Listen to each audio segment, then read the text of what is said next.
Hello everyone, today I'm working on this GP38-2. It's Life-Like, so it's seen better days. This is a rare paint scheme, PNLE. It looks like a factory paint job. I just have not seen many of these. And it looks okay actually. There's a little bit of paint missing there, but I think I can touch it up without it being too much drama. I really like these stripes here, the warning stripes, and the horn is still good. So probably just needs a little tune-up and it should be good to go. Let's see how it runs on the track. Now to remove the shell on these, there's 4 tabs that hold the shell. So you have to get under there and pry them a little bit. Just pry them so they release the shell. And these shells, I don't think they're too hard to come apart. I'm going to be working on this off camera just to save you some time. So as you take the shell off, be careful. There's some counterweights in there that are kind of important for how the thing runs. They kept, in those days, they kept using these little foam pads there. The counterweights are pretty important. If you don't have them, the engine will simply not run right. And I'm careful with this wiring for my little light bulb. I think they modified this a little bit to fit it in there, but that looks okay. So I have nothing wrong to say about that. I am going to take a minute though to wash my shell, and then I'll use just a little bit of soap and my toothbrush. And I'm going to take a minute with my paintbrush, maybe just to improve the shell, just a tiny little bit. If it's a custom paint job, they certainly did a good work on this. It looks almost like a factory job, to the point where I'm not sure it could actually be a factory job.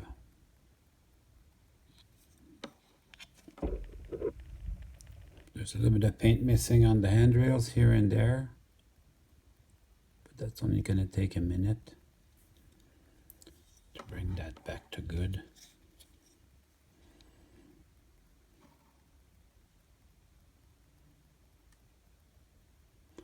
My yellow doesn't match 100%,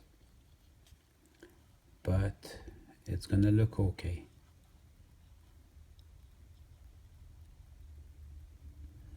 I'm gonna be happy with that anyways.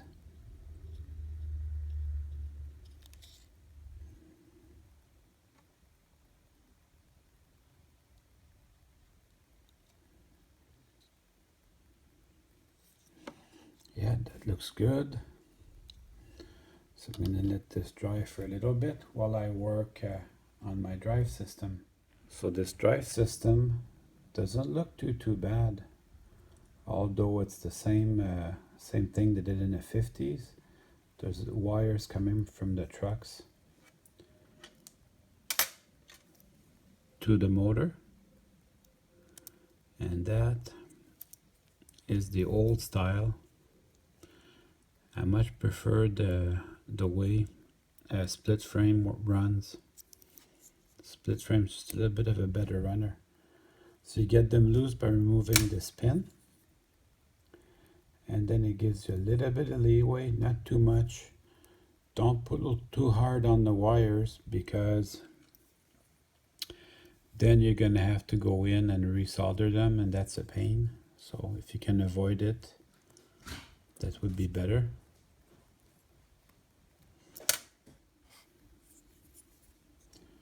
So now I just have to wiggle my side frame past the gearbox.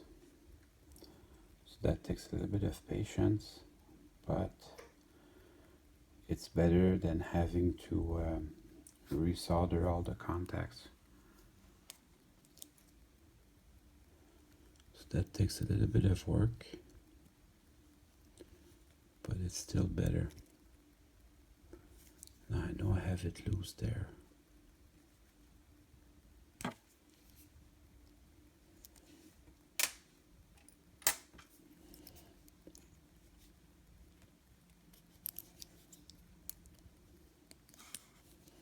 There, now it's loose. So I can just wiggle it out. There isn't a lot of slack, but there's going to be enough just barely to wiggle this out. Here we go. So now I have access to my wheels, and I'm going to take a minute to clean this under my, clean the side frames under my tap with my toothbrush. They put a nice micro train sculptor here. So that's kind of nice. I'm not touching that. And then to get the wheels out, I just pry them out. Now you saw it ran kind of okay. So that's good. I'm still gonna remove the wheels and clean them.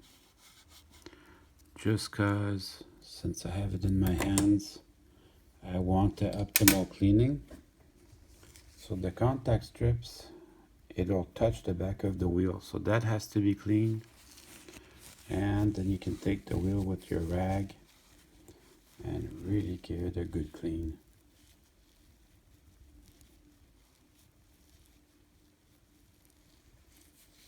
You see my rag's dirty. You can see how dirty it was. Now it's squeaky clean. I've got 3 more to do for this truck. And also, while I have everything in my hands, I'm going to clean the little contact strip here.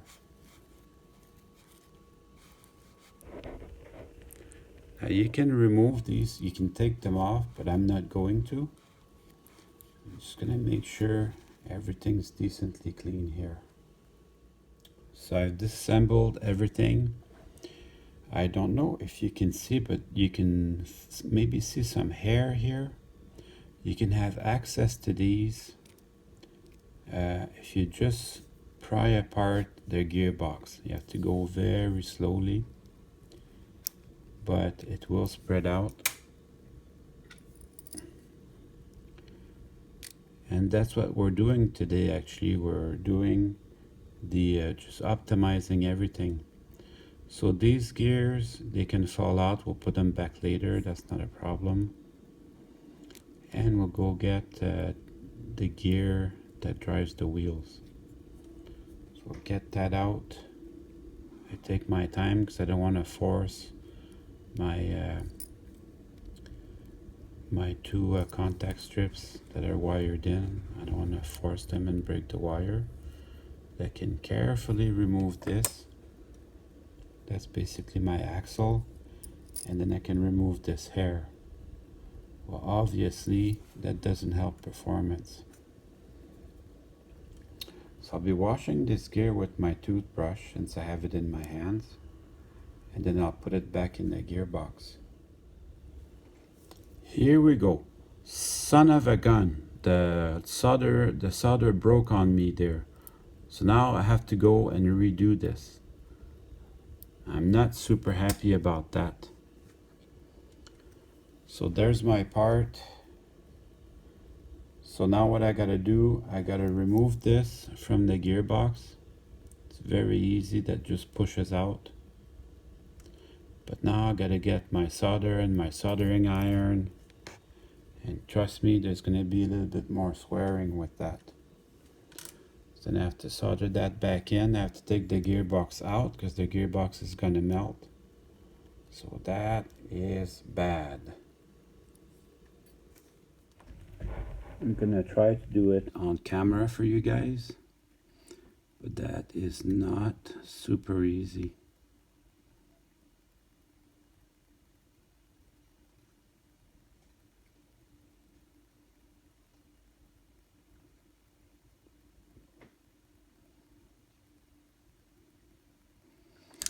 that looks like that's gonna hold. Now that I have that repaired, I can start putting everything back together. So I'm gonna put a little bit of lubrication on these trucks. I put lubrication. The Atlas or Cado ones I don't, but this is completely different. You don't want to overdo it though, but you want some nevertheless. So these 3 gears, the little bigger one will go first. It's not too bad to put them in.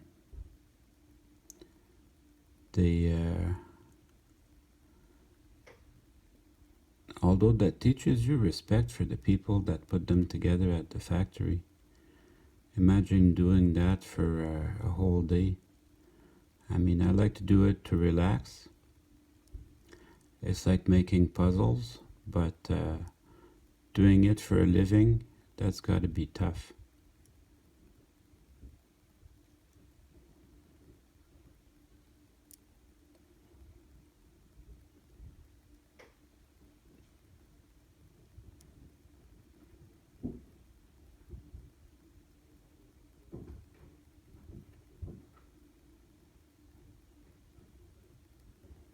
So let me work on that off camera. It's not super hard to do. Just takes a little patience. And then I'll bring in my 2 sides together. And they should just line up properly.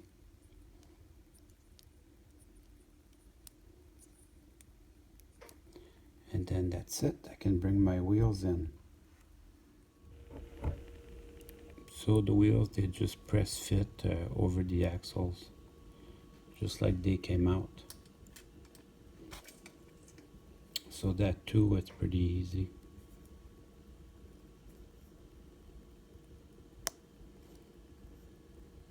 Now this would be the time to get out your KD coupler gauge. You know, that coupler gauge, I think more and more, it's more of a guide than the absolute truth. But you can see here, they're lined up properly. You actually want it just a tiny bit, not a lot, but just a tiny bit short, because the wheels are actually wider than the track. So there's a little bit of leeway there that you can use to your advantage. That'll make it run better because it's just a little bit loose. So that's good, I'm happy with that. At this point you can also run it with your finger, just to be sure that you're happy with what's going on. But that, not perfect. On these engines, the motor is great, the worm gears are okay. Where you lose a lot of power is in the friction here in your gearboxes. But miraculously, it still runs okay. So now we're gonna put the side frames back on. So the side frames, you gotta wiggle them in the exact same way they came out. So you wiggle them in there. They actually have to go past the place that holds them together.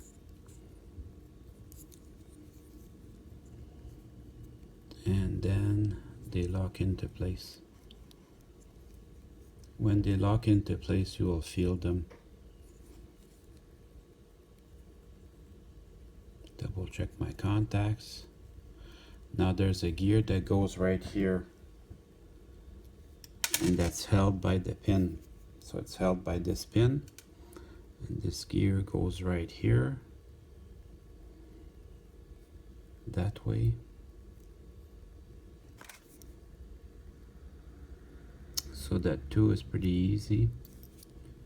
And then that goes back in there.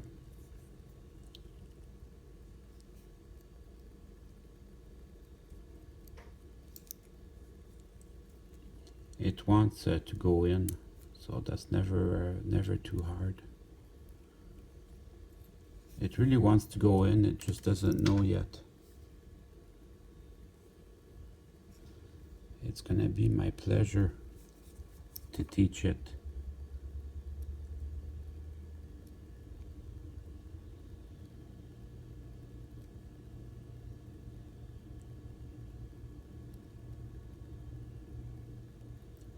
Here we go.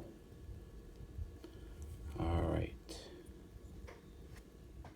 So it may not always line up 100% right off the bat, but you can move your wheels and that will help you line it up perfectly. I always put a little bit of lubrication on the shaft. One of the sides is beveled, so that makes it easier to put in.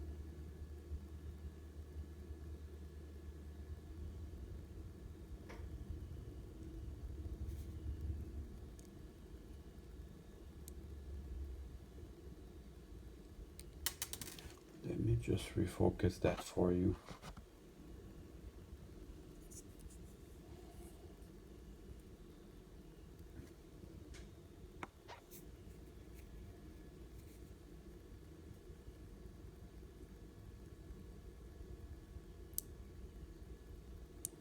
So that should be pretty easy to go back.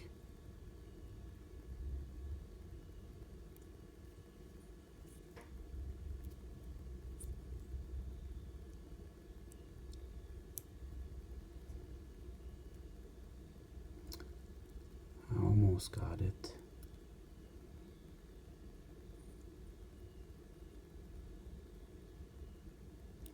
Let me keep working on that off camera. It's pretty hard to do it and do it on camera because I have a magnifying glass. It helps me out quite a bit. So this side is almost done. We're going to take a look at the worm gear. This little box is just pressed on there. It's not hard to do. That's my opinion of the whole engine. It's actually, I'm going to say, it's easy to work on. There's just a lot of parts and it's the old technology, so it doesn't really run as well.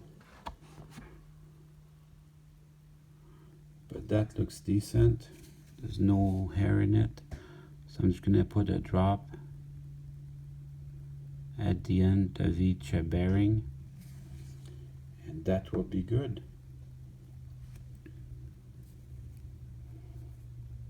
So now I can put the little cover back on. And I'll do the same thing to the front side. So the front side actually went pretty easy. It was good. So now I'm going to test it on the bench just to make sure that I'm happy with what's going on. So that sounds pretty good. I'm going to go test it on the track. So let's see how it runs.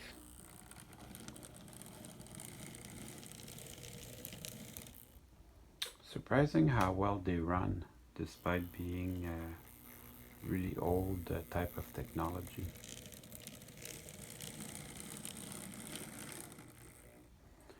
That's pretty good. Now I'm ready to put the shell back on. Now I can put the shell back on. That shouldn't be too hard to put on.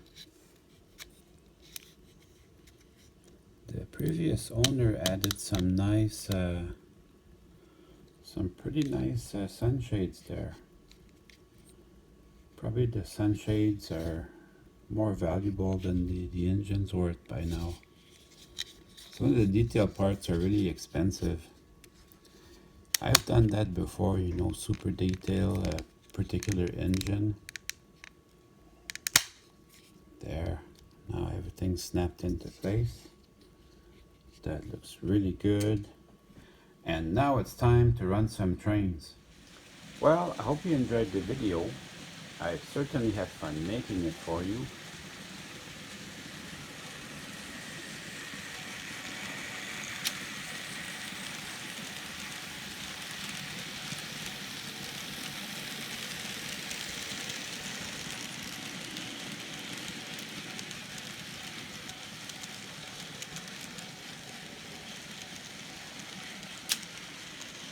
See you soon.